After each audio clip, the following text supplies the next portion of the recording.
जी प्रभु जी।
सबको का हार्दिक स्वागत है। आवाज आ रहा है डिवोटीज को? Can you speak out? Yes प्रभु जी, क्लियर। ओके, सो आज हमने नरसिंह सफारी के लिए प्लान किया है, लेकिन नरसिंह सफारी से पहले आज दो महान आचार्य श्रील जीव गोस्वामी और श्री जगदीश पंडित, इन दोनों का आज तिरुभाव तिथि है। तो हम पहले थोड़ा सा चर्चा उनके बारे में कर लें, ओके? और फिर अगर समय बचेगा तो फिर शॉर्ट में कर रहे हैं होपफुली। फिर हम नरसिंह सफारी का थोड़ा सा पार्ट 2 चर्चा करने का कोशिश। ओम अज्ञानतिमिरन्धस्य ज्ञानाञ्जनशलाकया चक्षुरुन्मिलितं येन तस्मै श्रीगुरवे नमः। श्रीचैतन्यमनोभीष्टं स्थापितं येन भूतले स्वयं रूप कदा मह्यं ददाति स्वपदान्तिकम्। वन्देऽहं श्रीगुरो श्रीयुतापदकमलं श्रीगुरुं वैष्णवांश्च श्रीरूपां साग्रजातं सहगण रघुनाथान्वितं तं सजीवं साद्वैतं सावधूतं परिजनसहितं कृष्ण चैतन्य देवं श्रीराधा कृष्ण पादान् सहगण ललिता श्रीविशाखान्वितांश्च। हे कृष्ण करुणा सिन्धु दीनबन्धु जगत्पते गोपेश गोपिकान्त राधाकान्त नमोस्तुते। तप्त काञ्चन गौरांगी राधे वृन्दावनेश्वरी विश्वानुसुते देवी प्रणमामि हरिप्रिये। वाञ्छाकल्पतरुभ्यश्च कृपासिन्धुभ्येव च पतितानां पावनेभ्यो वैष्णवेभ्यो नमो नमः। जय श्री कृष्ण चैतन्य प्रभु नित्यानंद श्री अद्वैत गदाधर श्रीवासादि गौर भक्तवृंद।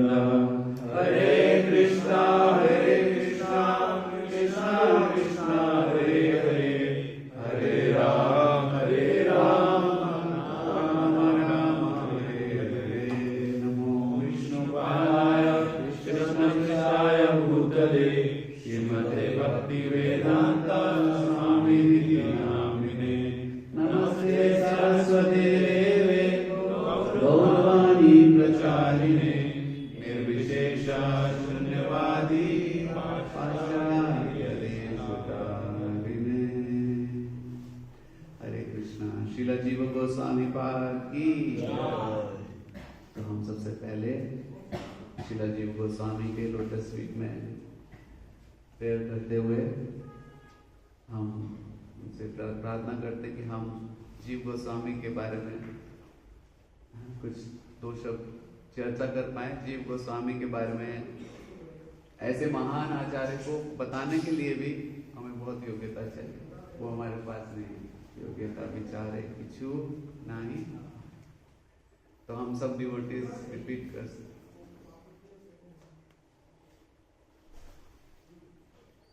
हम सब डिवोटीज पीछे बोल सकते हैं। वंदे रूप सनातन रघुजुगो श्री जीव गोपाल को। वंदे रूप सनातन रघुजुगो श्री जीव गोपाल को। कृष्ण कीर्तन नाम गान नर्तन प्रेमामृतं बोधिधि। धीरा धीर जना प्रिय प्रिय करो निर्मत्सरो पूजितो। तो ये 6 गोस्वामी के बारे में श्रील प्रभुपाद बताते कि जो कृष्ण भक्ति कैसे करना है वो हम स्वयं कृष्ण में बताते हैं चैतन्य महाप्रभु के रूप में। और चैतन्य महाप्रभु हमें कैसे भक्ति करने को सिखाते हैं वो हम सीखते हैं किससे? जीव गोस्वामियों की शिक्षा से। और आज श्री जीव गोस्वामी जी का तिरुभाव तिथि है। जीव गोस्वामी का एक नाम श्री जीव कहा, जीव कहा कह के उनको पुकारा जाता है। मतलब जो जीवों के अंदर कृष्ण भक्ति का एक्सटैटिक सिम्टम्स ला दे। अपना इतना सुंदर प्रवचन और इतना सुंदर एक्सप्लेनेशन जीव गोस्वामी जो है 6 गोस्वामी में सबसे छोटे थे, लेकिन अगर उनका प्रोलिफिक राइटिंग्स को देखेंगे तो जीव गोस्वामी ने बताते हैं, सुबह हम चर्चा कर रहे थे कि श्रील व्यासदेव के बाद, आप जानते हैं श्रील व्यासदेव को भगवान के साहित्य अवतार है। तो व्यासदेव ने तो सारे वैदिक लिटरेचर्स का रचना किया और उसके बाद उन्होंने फाइनली किसको लिखा? श्रीमद् भागवत। ये व्यासदेव जी का कंट्रीब्यूशन। अगर पूरी सृष्टि में व्यासदेव के बाद किसी ने सबसे ज्यादा लिखा है वैदिक लिटरेचर्स को तो वो कौन है? श्रील जीव गोस्वामी। आपने कितने श्लोक लिखे हैं? हमें श्लोक पढ़ना भी मुश्किल पड़ता है। बताते जीव गोस्वामी जब श्लोक लिखते थे तो लिखते थे ऐसा कि वो पत्ते पे लिखते थे और जीव गोस्वामी जो लिखते थे वो एज इट इज, जो लिखा उसके बाद लिखा, मतलब उसके बाद कोई editing, cut, paste, delete, enter कुछ नहीं। जो जीव गोस्वामी ने लिखा उनके हार्ट से फ्लो होता है भक्ति का नेक्टर और जीव गोस्वामी उसको लिखते हैं एज इट इज।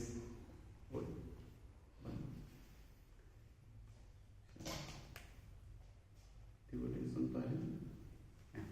तो जीव गोस्वामी लिखते हैं तो इतना वो प्रोलिफिक, कितने श्लोक लिखे हैं? मैं सुबह बता रहा था लगभग 4 लाख श्लोक लिखे, 400,000 श्लोकास जीव गोस्वामी ने। जस्ट उनका हार्ट में भगवान ने इंस्पिरेशन दिया और श्रील जीव गोस्वामी भगवान की। तो आप जानते हैं जीव गोस्वामी रूप गोस्वामी और सनातन गोस्वामी के क्या लगते थे? भतीजे, नेफ्यू। तो जो हमारे 6 गोस्वामियों के शिरोमणि हैं रूप और सनातन गोस्वामी, उनके भतीजे, यानी कि एक ही परिवार से ये 3 गोस्वामी। जैसे हम इस्कॉन में देखते हैं कौन सा ऐसा परिवार है जिससे बहुत सारे सन्यासी हैं एक ही परिवार से? हिज होलीनेस राधा गोविंद स्वामी महाराज, उनके छोटे भाई, क्या नाम है महाराज का? राधा गोविंद स्वामी महाराज के छोटे भाई और उनके जो भतीजे भी हैं वृंदावन चंद्र महाराज भी उन्हीं परिवार से, और उससे पहले गौर कृष्ण महाराज भी सारे एक परिवार से, सब सन्यासी। उनका राधा रमन महाराज, राधा गोविंद महाराज, उनके भाई राधा रमन महाराज, उनके आगे जनरेशन में वृंदावन चंद्र महाराज और गौर कृष्ण महाराज तो अभी अब प्रकट हो गए। यहाँ पे आए थे शांतिपुर बेस में एक बार प्रवचन देने, कुछ दिन जाने से पहले, कुछ दिन पहले आए थे। तो श्रील जीव गोस्वामी इतने, जैसे बताते हैं कि श्रील भक्ति सिद्धांत सरस्वती महाराज से लोग उनको सीमा गुरु कह के डरते थे। तो श्रील जीव गोस्वामी का जो बॉडी लैंग्वेज था वो तो सीमा वाला नहीं था, बहुत हम्बल डिवोटी थे, लेकिन उनको शास्त्रों का इतना नॉलेज था कि बड़े बड़े स्कॉलर्स भी जीव गोस्वामी से उनको लगता था कि जीव गोस्वामी जो सब पूरे फिलॉसफी को, इसलिए उन्होंने बहुत सारी लगभग 25 ग्रंथों की श्रील जीव गोस्वामी ने रचना की है, जिसमें 6 संदर्भ भी शामिल हैं जो बहुत फेमस हैं, 6 संदर्भ। तो श्रील जीव गोस्वामी बचपन से श्रील जीव गोस्वामी के डीटीज थे बचपन में। जैसे श्रील प्रभुपाद जी के बारे में हम सुनते हैं कि प्रभुपाद जी बचपन में राधा कृष्ण के डीटीज को वर्शिप करते थे। शिला जीव गोस्वामी के टीटीज थे कृष्ण बलराम, और कृष्ण बलराम जी को जीव गोस्वामी बिल्कुल छोटी उम्र से वर्शिप करते थे और उनके साथ ही सोते थे, भगवान को गले लगा के सोते थे जीव गोस्वामी, उनको भोग लगाते थे, उनको ड्रेस पहनाते थे, और उनके माता पिता सोचते थे कि कुछ बचपन में खेलते हैं, थोड़ा खेल कूद करते हैं, उस तरह से उनका, लेकिन धीरे धीरे उनकी जो भक्ति की इंटेंसिटी है पूरा गांव में विख्यात हो गया कि शिला जीव गोस्वामी इतने अटैच्ड हैं कृष्ण बलराम से कि कोई भी चीज़ बिना कृष्ण बलराम के वो करते नहीं है। जीव गोस्वामी खाएंगे तो कृष्ण बलराम, नहाएंगे तो नहला के उनको फिर नहलाएंगे, तो इट वाज जो कृष्ण बलराम उनके लाइफ एंड सोल थे शिला जीव गोस्वामी। बाद में शिला जीव गोस्वामी जब बड़े हुए तो उनको कहाँ पे आने का मौका मिला? वृंदावन। वृंदावन में वो रूप और सनातन गोस्वामी के शेल्टर में रहे। उससे पहले बताते हैं कि जो पहला नवदीप मंडल परिक्रमा है, नवदीप मंडल परिक्रमा हम लोग करने जाते हैं, अभी जाएंगे मायापुर, तो जो सबसे पहला नवदीप मंडल परिक्रमा किया था, किसने किया था? नित्यानंद प्रभु और जीव Goswami. It was only 2 member party. अभी लाखों लोग होते हैं, उस समय 2 ही लोग थे उसमें, एक नित्यानंद प्रभु और एक जीव गोस्वामी। तो नित्यानंद प्रभु चाहते थे कि चैतन्य महाप्रभु के जो लीला स्थली है वो सारे वो ऐसे व्यक्ति से शेयर करें जो उसको फर्दर सबको बता पाए, सबको ग्लोरीफाई करे। और जीव इनका इंटरेस्ट था वो जीव गोस्वामी का कि महाप्रभु गौर अमार जे सब स्थाने कर लो भ्रमण रंगे से सब स्थान हेरी गोआमी प्रणय भगत संगे। तो जहाँ जहाँ पे महाप्रभु गए हैं वहाँ पे सारे भक्त जाना चाहते हैं, इसलिए बार बार भक्त मायापुर जाते हैं। कितनी बार जा चुके लेकिन फिर जाते हैं, फिर महाप्रभु के वही लीला स्थलियों को देखते हैं। तो ये भक्तों का हार्ट एंड सोल है कि वो महाप्रभु जहाँ जहाँ गए वहाँ पे वो जाते हैं। श्रील भक्ति सिद्धांत सरस्वती ठाकुर चाहते थे कि जहाँ जहाँ पे महाप्रभु गए वो सब जगह पे महाप्रभु के लोटस प्रिंट, लोटस फीट के जो इम्प्रिंट्स हैं उनको एस्टेब्लिश किया जाए। अभी शिला जयपताका स्वामी महाराज ने वो प्रोजेक्ट लिया है। अब वृंदावन में बहुत सारे मंदिरों में जाओगे, बहुत सारे स्थानों पे जाओगे, जैसे भांडेर वन, भद्रवन, गिरिराज गोवर्धन में जहाँ से परिक्रमा शुरू करना चाहिए,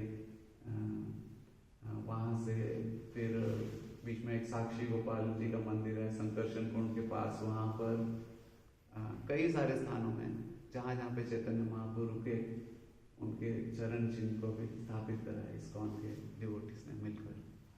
तो जीव गोस्वामी जाना चाहते थे चैतन्य महाप्रभु के सारे और पास टाइम्स को देखने, वो लीला स्थलियों को, और नित्यानंद प्रभु के शेल्टर में नित्यानंद प्रभु ने उनको 1 to 1 सारे ये पास टाइम प्लेसेस दिखाए।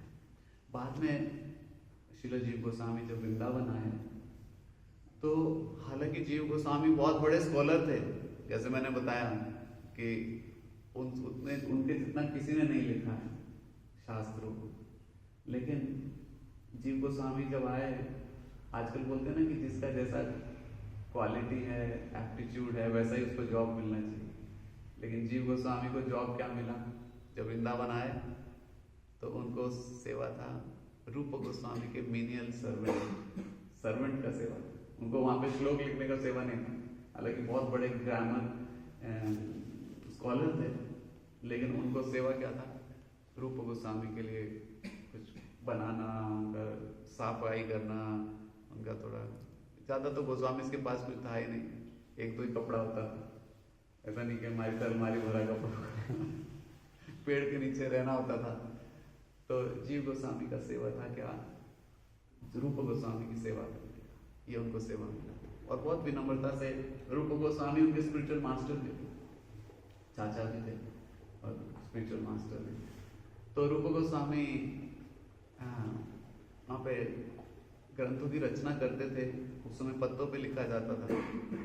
तो रूप गोस्वामी ने जब आई थिंक भक्ति रसामृत सिंधु तो रचना कर रहे थे, तो एक बड़ा फेमस घटना है, आप सब जानते होंगे कि वहाँ पर एक वरिष्ठ भक्त आए जिनका नाम था क्या?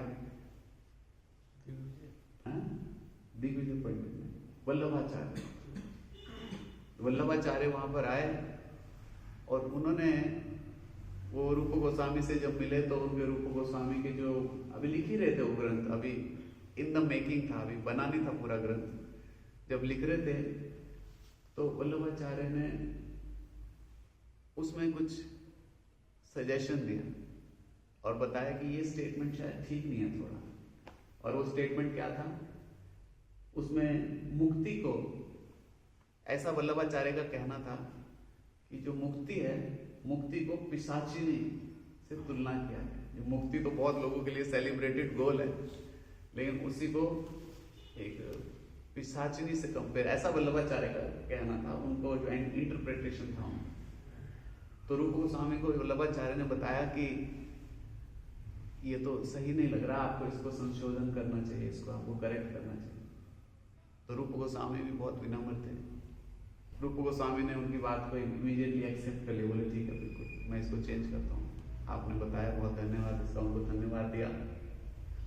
और उसके बाद वल्लभाचार्य जो है वो कहाँ चले गए, स्नान करने चले, और जीव गोस्वामी उनके असिस्टेंट बन के गए उनके साथ स्नान करने, उनका कपड़ा वगैरह पकड़ेंगे, कुछ उठाएंगे सामान। तो जीव गोस्वामी उनके पीछे पीछे चले गए, और जब वल्लभाचार्य स्नान करके आए तो जीव गोस्वामी ने वहीं पे नदी के तट पे उनको बोला, क्या पूरा ना माने तो आपको एक बात कहूं? तो उन्होंने बोला कि हाँ बताइए। तो बोले कि आपने रूप गोस्वामी को जो अभी इम्प्रूवमेंट के लिए सजेशन दिया है कि श्लोक को चेंज करो, आप शायद उस श्लोक के मतलब को समझे नहीं। जीव गोस्वामी ने उन्होंने जो इंटरप्रिटेशन दिया था उसको करेक्ट करके बताया। बोले यहाँ पे मुक्ति को नहीं पिशाची बोला है रूप गोस्वामी ने, जो मुक्ति की स्प्रिया है, जो डिजायर है, उस डिजायर को बोला है। तो आप शायद रूप गोस्वामी के बात को समझ नहीं पाए। रूप गोस्वामी ने बहुत डीप मीनिंग से यहाँ पर लिखा है। तो जो वल्लभाचार्य थे वो भी वैष्णव थे, तो वैष्णव जो वो समझ जाते हैं, जब कहीं पता चले कि मिस्टेक हुआ है, उनको लगा कि अरे मैंने तो बड़ा मिस्टेक कर दिया, मैंने रूप गोस्वामी को सलाह दे दी जाके बिना बात के, जबकि वो ठीक लिख रहे थे। तो फिर उन्होंने वापिस गए रूप गोस्वामी के पास और रूप गोस्वामी को बोले कि मैं क्षमा चाहता हूँ, मैंने तो गलत आपको सजेशन दिया, आप तो बिल्कुल सही लिख रहे थे, और मैं तो इनको थैंक्स करना चाहता हूँ जीव को, कि अगर ये जीव ना बताते तो मुझे पता ही नहीं चलता कि आपके इतने गुड़ जो मीनिंग था उसमें उसका क्या मीनिंग था। तो जीव गोस्वामी वहीं खड़े थे, वो सर घबरा गए, शर्मा गए, क्योंकि गुरु हैं उनके रूप गोस्वामी। तो रूप गोस्वामी ने उनको प्रणाम करा, वो चले गए। बोले ठीक है, जैसा आप चाहते हैं इसको ऐसे रखना। तो अब जैसे ही वो गए आप जानते क्या हुआ, रूप गोस्वामी ने जीव गोस्वामी का पूरा जोर से क्लास लगाया। उन्होंने बोला कि आप वृंदावन में अपनी विद्वता दिखाना है, इतने बड़े आचार्य वल्लभाच जी, आपने उनको करेक्ट कर दिया। अगर उन्होंने मुझे कुछ करेक्ट किया भी था मेरे लेख में, अगर हमारे में से कोई होता तो कहते सही किया तूने, देख उसको बता दिया, मैं कितना सही लिखा था, वो गलत बोल रहे थे, हैं? अच्छा कि आपने उनको बता दिया।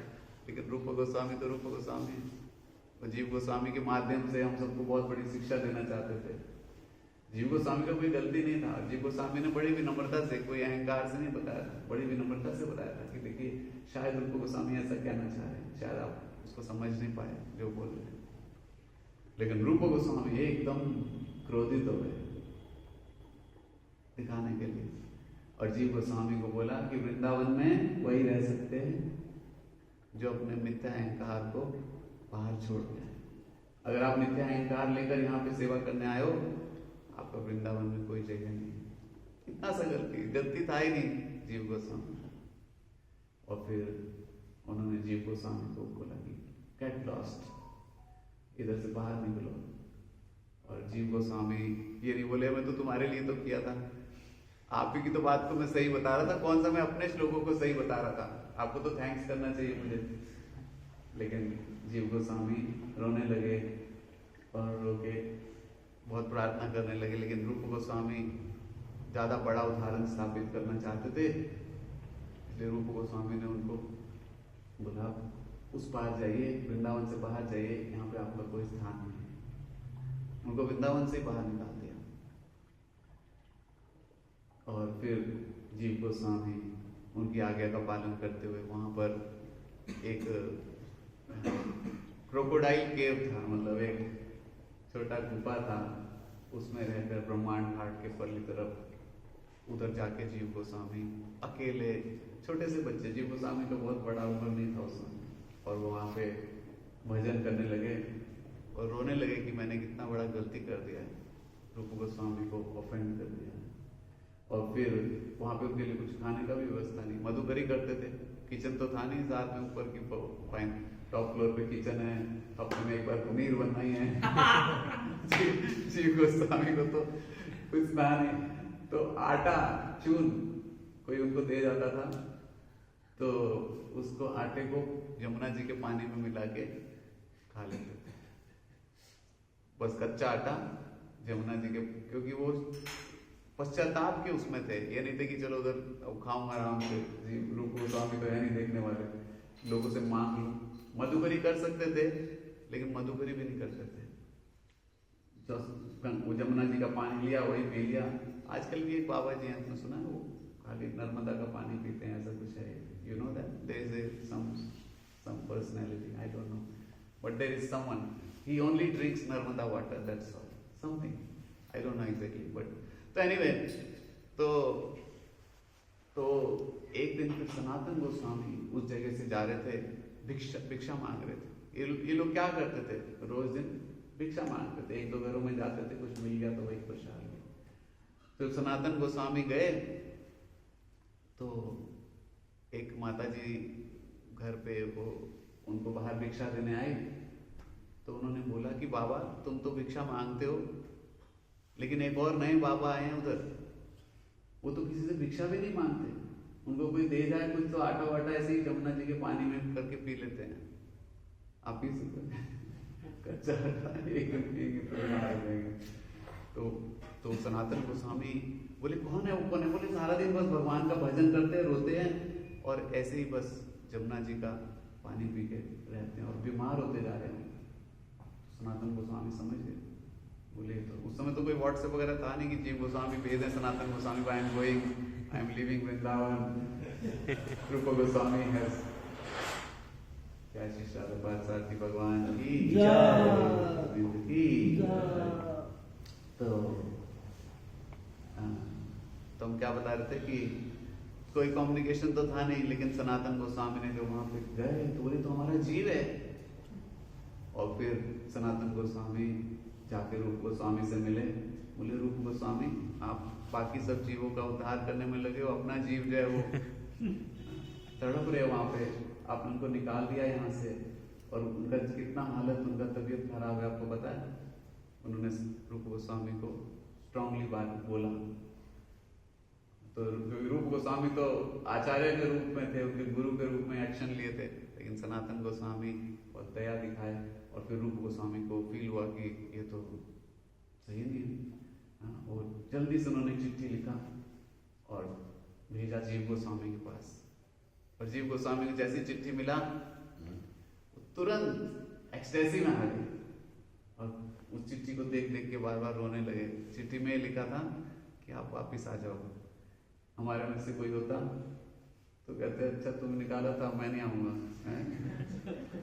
वो बिना बात के निकाला तुमने, बिना बात के इतना तपस्या, और बहुत लंबे समय तक, ये नहीं कि अगले दिन चिट्ठी भेज दिया, बहुत लंबे समय तक जीव गोस्वामी अकेले भजन किया, और फिर जीव गोस्वामी को जैसे ही मिला इतना खुशी से झूमते हुए रूप गोस्वामी के आके चरण में गिर गए, और फिर क्षमा मांगने लगे जीव गोस्वामी कि मैंने अपराध कर दिया, और रूप गोस्वामी उनसे क्षमा मांगने लगे, बोले मैंने आपको ज्यादा स्ट्रिक्ट वो दिया।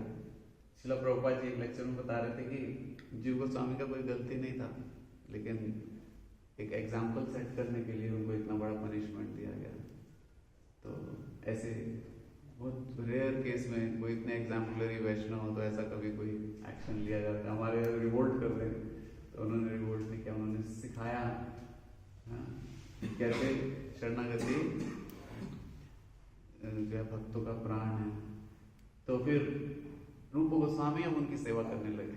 इतने बीमार हो गए थे जीव गोस्वामी, उनका शरीर बिल्कुल जीर्ण अवस्था में हो गया, और फिर रूप गोस्वामी ने उनकी सेवा करी। और फिर रूप गोस्वामी इतने प्रभावित थे जीव गोस्वामी की भक्ति से, तो रूप गोस्वामी ने उनको क्या दिया, राधा दामोदर का विग्रह दिया। तो वृंदावन में जो राधा दामोदर हैं वो जीव गोस्वामी को खुद रूप गोस्वामी ने दिए। वो वाले राधा दामोदर नहीं जो बड़े हैं, जिनका आप दर्शन करते हो राधा दामोदर मंदिर में, वो वाले राधा दामोदर अभी जयपुर में है। जब वहाँ पे त्रिपोलिया बाजार में आप जाएंगे जयपुर में, तो वहाँ पर राधा वृंदावन चंद्र और राधा दामोदर, तो ज्यादातर भक्तों को लगता है वो राधा दामोदर मंदिर के नाम से फेमस है। तो जो बड़े दीदी हैं वो राधा दामोदर हैं, लेकिन राधा दामोदर छोटे हैं।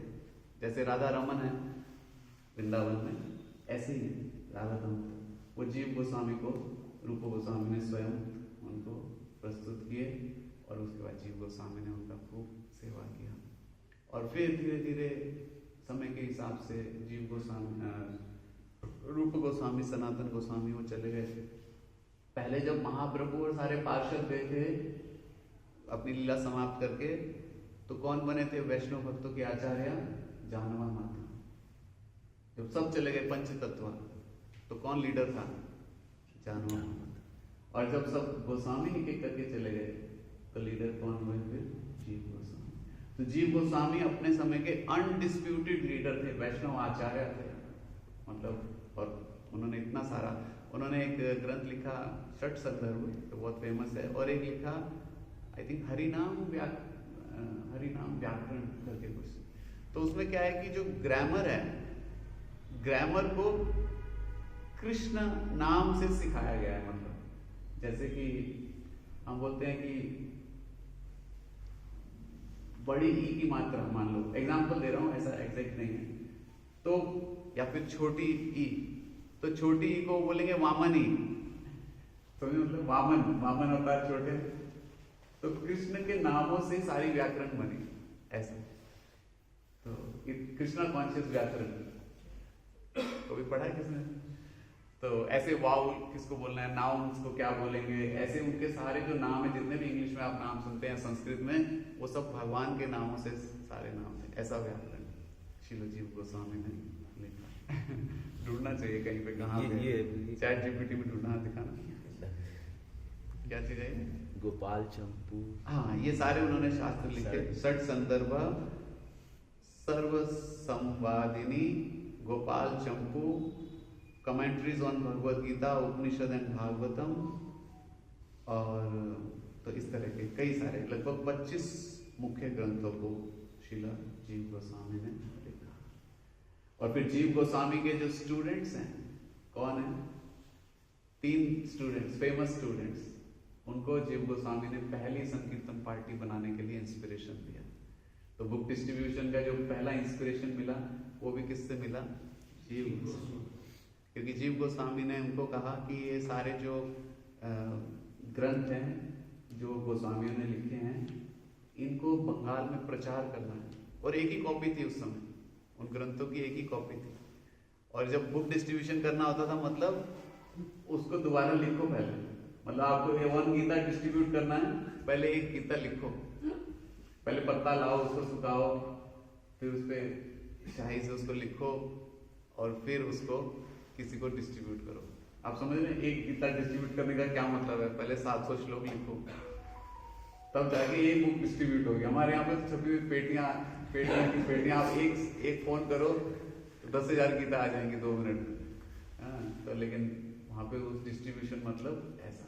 तो कौन थे 3 भक्त जीव गोस्वामी की संकीर्तन पार्टी में? श्रीनिवास आचार्य, श्यामानंद प्रभु, नरोत्तम दास ठाकुर। तो ये तीनों लोगों की पहली वर्ल्ड्स फर्स्ट संकीर्तन पार्टी बनाई किसने? जीव गोस्वामी। और पर्पस क्या था? ये सारे गोस्वामियों के लिटरेचर्स को ले जाकर बंगाल में प्रचार करो। वृंदावन से उनको भेजा कि आप जाओ बंगाल में प्रचार करो। आप जानते हैं फिर रास्ते में एक घटना भी हुआ था। वो जो सारे ग्रंथ थे, वहां पे एक राजा था, वो राजा भी था और चोर भी था। रास्ते में एक गांव आता था, उसका नाम मैं भूल गया, हुकुमपुर। अच्छा। तो उस गांव में रुकुमपुर। रुकुमपुर, अच्छा, ओके। तो रुकुमपुर तो वहाँ पे आता है, मायापुर में। ऐसे जी बता रहे थे इस बारे में। अच्छा अच्छा। तो जो भी गांव था, खैर, तो वो जो राजा थे उसने वो रखे हुए थे ज्योतिषी, और वो ज्योतिषी बता देते थे कि कब कोई व्यक्ति जा रहे हैं जिसके पास धन है, वो इतना उनके पास सारा गोल्ड का ये मशीन था, क्या था, चेक कर लेते थे कि कौन व्यक्ति धनी व्यक्ति जा रहा है, उसको फिर राजा के जो ये सिपाही थे लूट लेते थे। तो राजा उल्टा काम करता था, बचाने के लिए चोरी करा। तो जब ये जा रहे थे बुक्स लेकर, तो जो ज्योतिषी था उसको में बहुत बड़ा खजाना जा रहा है कहीं, उनकी जो प्रेडिक्शन थी उनको समझ आया, जो वो गणित देखते थे कि खजाना जा रहा है। तो रात को जब ये तीनों भक्त विश्राम कर रहे थे, तो पूरी की पूरी बैलगाड़ी के ऊपर पेटी में ये सारे ग्रंथ थे जो गोस्वामियों ने अपने हाथ से लिखे थे एक एक करके। तो बोले ये सारे ग्रंथों को राजा के जो चोर सिपाही थे, तो सारे के सारे ले जाके वहां पहुंचा दी खजाने में। बोले बहुत बड़ा खजाना है, ऐसा वो जो भी बताता था सही निकलता था, खजाना होता था। और फिर वो तीनों आचार्य बहुत परेशान हो गए, बोले जीव गोस्वामी को क्या बोलेंगे, कितनी मेहनत, मतलब उसको दोबारा कोई रिपीट ही नहीं कर सकता, कोई फोटोकॉपी नहीं, कोई गूगल से नहीं देख सकते, एक ही सिंगल ओरिजिनल कॉपी है, और वही कॉपी खो गई सारी। उनके गुरु ने उनको ये सेवा दिया है जीव गोस्वामी ने। आप सोचो ऐसे अगर किसी के साथ हो जाए उसकी हालत क्या होगी, हार्ट अटैक आ जाएगा। कि गुरु के लिखे हुए ये सारे आचार्यों की जो चले भी गए उसमें से कई, उनके लिखे हुए ग्रंथ सब चोरी हो गए। बहुत टेंशन में आ गए, इधर उधर खोजने लगे, सब खोजा, कहीं नहीं मिला, क्योंकि तो राजा की तिजोरी में पहुंच चुके थे वहां पे, उसमें खजाने में। और फिर श्रीनिवास आचार्य ने उन दोनों को बोला, आप दोनों आगे जाओ, प्रचार करो, मैं यहीं रुक के ढूंढ। और फिर राजा के घर पे भागवतम का कथा हो रहा था, राजा भागवत भी कराता था और चोर भी था। दिन में भागवत कराते थे, रात को चोरी कराते थे। जो भागवत हो रहा था, तो जो वक्ता थे वो एक्सप्लेनेशन कर रहे थे कुछ रासलीला का और कुछ ऐसे। तो श्रीनिवास आचार्य ने वो भी जाके बैठ गए, क्योंकि वो तो खोज रहे थे कि उधर कहाँ जाएं, किसी से मदद लेंगे, राजा से मदद लेते हैं थोड़ा, उनको क्या पता राजा ही चोर है।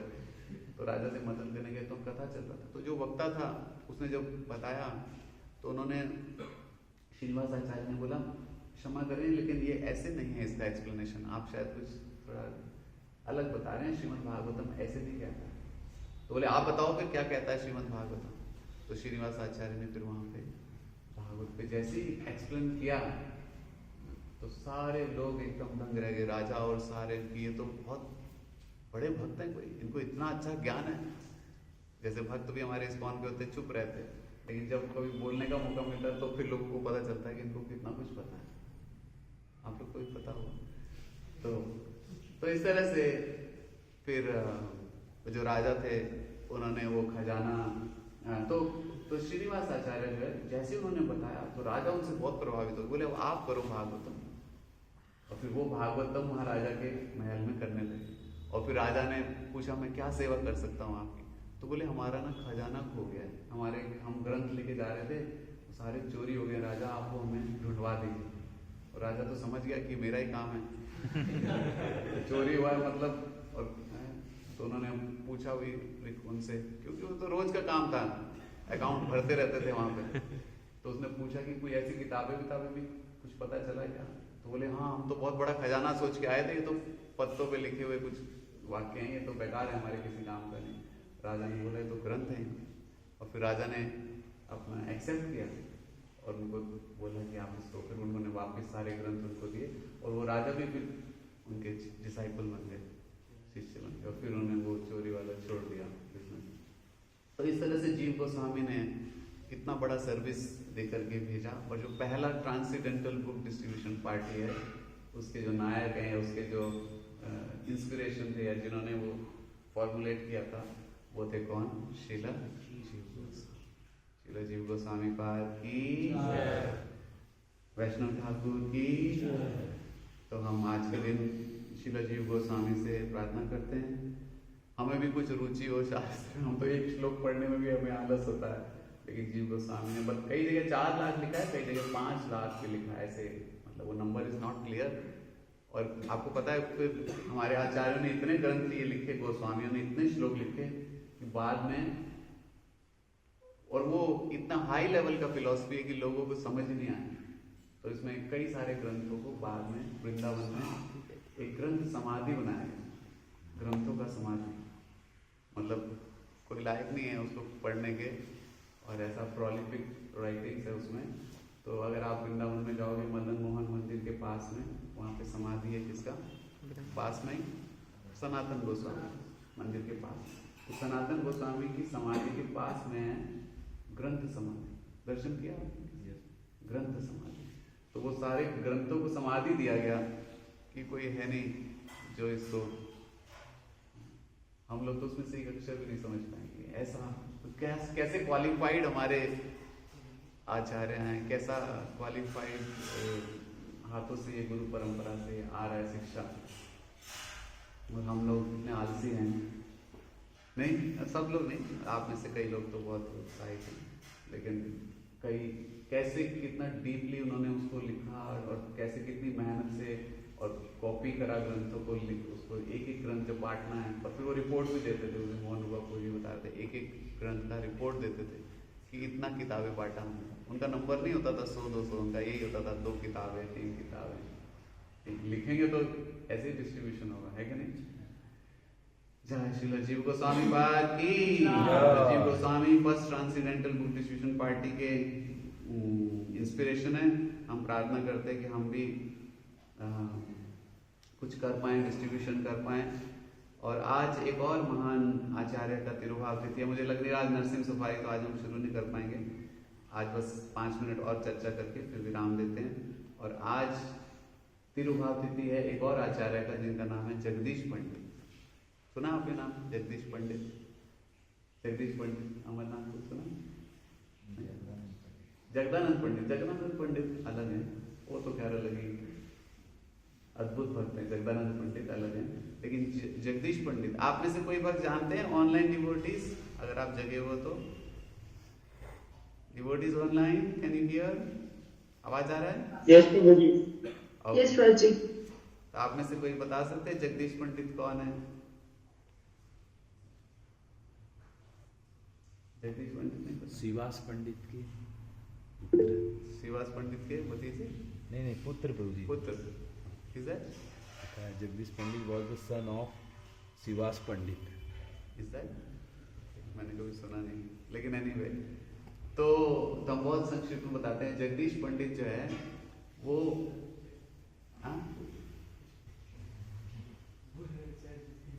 चैट जीपीटी आप पूछो चैट जीपीटी से। तो जगदीश पंडित जो है चैतन्य महाप्रभु के लीलाओं में भी उनका बड़ा सुंदर लीला है। और जगदीश पंडित चैतन्य महाप्रभु के जो पिता हैं, कौन? जगन्नाथ मिश्रा, सची माता, उनके जगन्नाथ मिश्रा के बहुत अच्छे मित्र के रूप में वो लीला कर रहे थे। पहले वो गुवाहाटी में प्रकट हुए, उसके बाद वो अपने परिवार के साथ कहाँ पे आ गए? मायापुर, जहाँ चैतन्य महाप्रभु लीला कर रहे थे।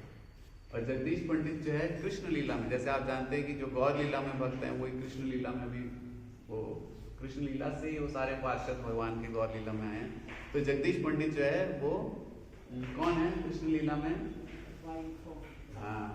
ब्राह्मण पत्नियां, जो ब्राह्मण, आप जानते हैं जब कृष्ण बलराम जंगल में गायों को चरा रहे हैं, विचरण कर रहे हैं, तो एक बार सारे जो उनके ग्वाल सखा है वो सारे बोलने लगे कि हमें बहुत भूख लगा, हमें बहुत भूख लग रहा है कृष्ण। और तो पूछा क्या करें? तो भगवान तो सब जानते हैं कहाँ पे क्या हो रहा है। तो भगवान ने कहा कि वहाँ दूर ब्राह्मण लोग जो है कुछ यज्ञ अनुष्ठान कर रहे हैं, आप तो वहाँ आप जाओ और वहाँ से आप कुछ प्रसाद उनसे मांगे। तो जब वहाँ गए तो ब्राह्मण बड़े बड़े उनकी पत्नियों ने सब बहुत कुछ कुकिंग करके रखा है, लेकिन ब्राह्मण लोग से जब मांगा तो उन्होंने तो मना कर दिया। उन्होंने कहा कि ये तो हमें यज्ञ के लिए बनाया हमने, आप लोग के लिए थोड़ी बनाया ये खाना। और फिर वो वापस गए कृष्ण बलराम के पास और उन्होंने उनको बोला कि आप जाओ ब्राह्मण पत्नियों से मांगो और उनको बोलो कि कृष्ण बलराम भूखे हैं।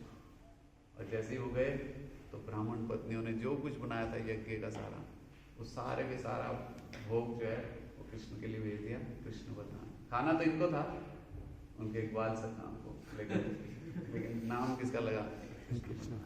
तो वो फिर लेके आए और फिर ऐसे ही खत्म नहीं हो गया। वो जो ब्राह्मण पत्नियां थी, उनके जो पति थे, जो बड़े बड़े यज्ञ ब्राह्मण थे, उन्होंने क्या किया, उन ब्राह्मण पत्नियों से बहुत नाराज हो गए, उनको रिजेक्ट कर दिया कि आपने हमारे पूरे यज्ञ के प्लान को ही चौपट कर दिया।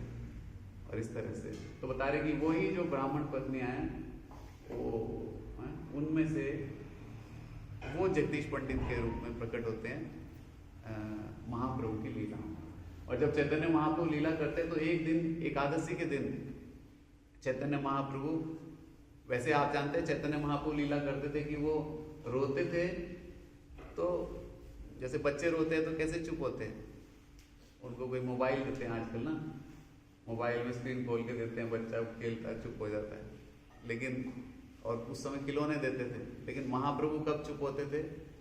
जब सारे लोग हरि नाम कीर्तन करते थे, रोने लग जाते थे, हरि नाम कीर्तन करो तो चुप हो जाते, फिर रोते थे तो क्योंकि महाप्रभु आए थे लोगों से कीर्तन कराने, तो उस दिन लेकिन एकादशी के दिन महाप्रभु चुप नहीं हो रहे थे, महाप्रभु बार बार रोए जा रहे थे, सब हरि बोल कर रहे, हरे कृष्णा, चुप नहीं हो रहे। समझ नहीं आ रहा है कि रोज का एक ही फॉर्मूला है, रोएंगे कीर्तन होगा फिर चुप हो जाएंगे, तो आज चुप नहीं हो रहे। तो उन्होंने महाप्रभु से पूछा कि क्या चाहिए निमाई, हम आपको क्या दें? तो उन्होंने बोला वो जो जगदीश पंडित का घर है वहाँ पर बहुत अच्छा प्रसाद बना है, मुझे वो प्रसाद पाना है। और कुछ उन्होंने वैरायटी भी बताया कि ये बना है। तो जो महाप्रभु के पिता है जगन्नाथ मिश्रा, वैसे तो नहीं ऐसे कोई जाते किसी के घर में कि आप जा, लेकिन वो महाप्रभु के उसको हट को देखकर फिर वहाँ पे गए और फिर महाप्रभु ने वहाँ पे एकादशी के दिन प्रसाद स्वीकार किया। तो जैसे वहाँ पे कृष्ण लीला में ब्राह्मण पत्नियों का बना हुआ प्रसाद स्वीकार किया, गौर लीला में चैतन्य महाप्रभु ने जगदीश पंडित के घर के गए और वहाँ उन्होंने प्रसाद स्वीकार किया। तो इस तरह से आज जगदीश पंडित जी का भी तिरुभाव है। तो हम इन दोनों वैष्णव भक्तों के चरण कमलों में प्रार्थना करते हैं कि हमें कृष्ण भक्ति का कुछ अंश, कुछ थोड़ा सा मिले फ्रैक्शन, ताकि हम भी थोड़ा सा एडवांस हो। ये भक्तों ने तो भगवान को प्लीज किया अपनी सेवा से, अपने डिवोशन से, और हमारे अंदर सेवा और डिवोशन बहुत कमी है। अब कुछ भक्तों के पास हो सकता है आप में से, लेकिन ज़्यादातर लोगों के पास कमी है। आपके पास ज़्यादा है या कम है? कम है। अरे आपके पास कम है तो फिर किसके पास होगा ज़्यादा? सदानंद को भी कह रहे कम है। ऑनलाइन के सबके पास है, ऑनलाइन पर तो सबके खूब कृपा है भगवान का, खूब भक्ति है उनके अंदर, लेकिन ऑफलाइन वालों के पास कम है। तो हम सब प्रार्थना करते हैं और इस तरह से उनके ग्लोरीज को याद करते हैं। और जीव गोस्वामी का जो मिशन है, बुक डिस्ट्रीब्यूशन, संकीर्तन पार्टी, उसको हम आज और अपने आप को रीइंस्टेट करते हैं। थोड़े से दिन बचे हैं, ये गुरु पर ये बुक डिस्ट्रीब्यूशन का जो कंसेप्ट है वो जीव गोस्वामी से चल रहा है। अगर हम बुक डिस्ट्रीब्यूशन आज के दिन करेंगे, जीव गोस्वामी को समर्पित करेंगे, तो जीव गोस्वामी खुश हो जाएंगे कि देखो वो जो पहली संकीर्तन पार्टी बनाई थी वो आज भी चल रही है। शांतिपुर बेस में वो संकीर्तन पार्टी चल रही है। यहाँ पे नरोत्तम दास ठाकुर और श्रीनिवास आचार्य तो नहीं है, यहाँ पे सदानंद प्रभु हैं, उद्धव प्रभु हैं और आप सब भक्त हैं। तो आप सब इस संकीर्तन पार्टी को आगे बढ़ाइए। Thank you very much. जय श्रील प्रभुपाद की जय, जीव गोस्वामी पाद की जय, जगदीश पंडित की, वैष्णव ठाकुर की, गौर भक्त बिंद की, निताई गौर प्रेमानंद। हम 2 मिनट कीर्तन कर रहे हैं, 2 मिनट कीर्तन कर रहे हैं क्योंकि कीर्तन के समय थे नहीं, तो आप लोग भी गा सकते हो और फिर उसके बाद 2-3 मिनट ही गाएंगे। जय रेडी? Flower flower. जय श्री प्रभुपाद की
गोस्वामी पाद की, जगदीश पंडित की, गौर भक्त वृंद की, पिताई गौर।